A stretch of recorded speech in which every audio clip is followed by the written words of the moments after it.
तो हम बात करने वाले हैं एक ऐसी कहानी के बारे में जो आज से 30 साल पहले घटी थी और ये कहानी बिल्कुल भी झूठ नहीं है। तो ये कहानी है ब्रुकफील्ड की, जब डेबी और उसके साथ उसका 11 साल का भाई डेविड और जिससे उसकी शादी होने वाली थी उसका होने वाला हस्बैंड डेबी के मदर के घर पे रहने आए थे।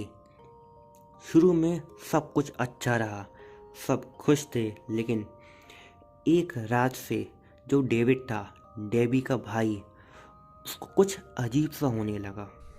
मानो उसको रात में सपने आने लगे, बुरे बुरे। और जब वो सुबह उठता तो उसकी आंखों में, हाथों पे अजीब अजीब से निशान, और जो उसका बिहेवियर था वो भी बहुत ही ज़्यादा बुरा हो गया। हमेशा गुस्सा रहना, गाली देना। तो इन सब से परेशान होके जो उसके डेविड के घर वाले थे, उन्होंने एक पादरी बुलाया। अगर आपने हॉरर मूवीज़ देखी हैं तो आपको पता होगा, पादरी मतलब प्रीस्ट। तो प्रीस्ट ने आके जब डेविड को देखा तो जो प्रीस्ट था उसने ये कहा, आप लोगों को एड और लॉरेन की ज़रूरत है।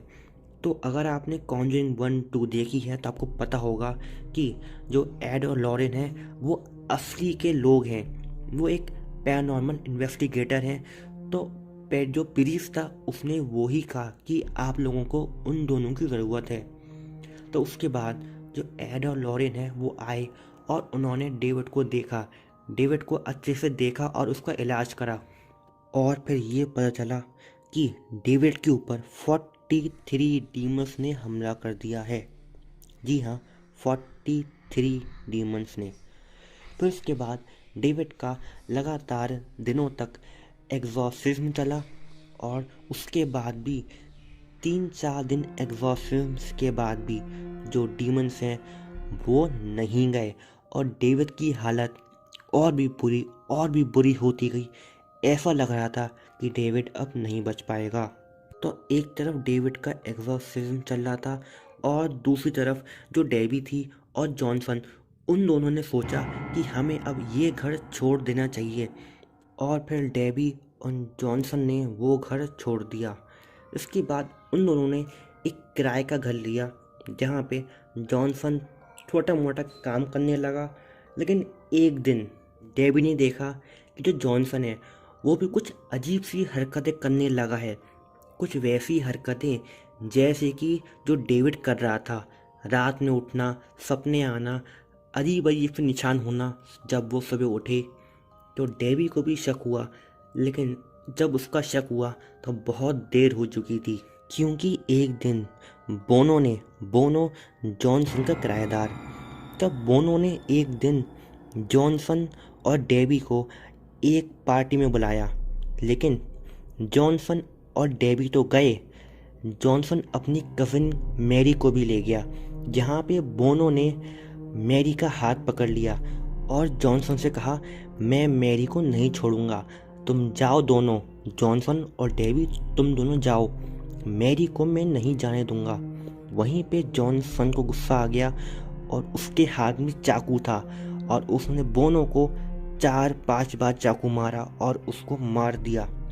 और फिर जॉनसन ने ये कहा कि ये मैंने नहीं किया है, मुझसे किसी ने करवाया है। उसने कहा, मुझे शायद ये शैतान ने कराया है, डीमन ने, मुझे बचा लो। लेकिन फिर ये बात कोर्ट तक गई और कोर्ट ने सीधा सीधा जॉनसन को दोषी करार दिया, क्योंकि कोर्ट इन चीज़ों पे विश्वास नहीं करता, उन्हें चाहिए सबूत। लेकिन जॉनसन को पूरे 5 साल की जेल हुई। लेकिन उससे पहले एक पादरी को बुलाया गया जिसने जॉनसन के ऊपर एक्सॉर्सिज्म करा, और पादरी ने ये साफ कह दिया कि जॉनसन पे भी डीमंस का असर है। लेकिन फिर भी कोर्ट ने प्रीस्ट की बात नहीं मानी और उसको जेल कर दी, क्योंकि उसने खून किया था, इसलिए उसको जेल हो गई।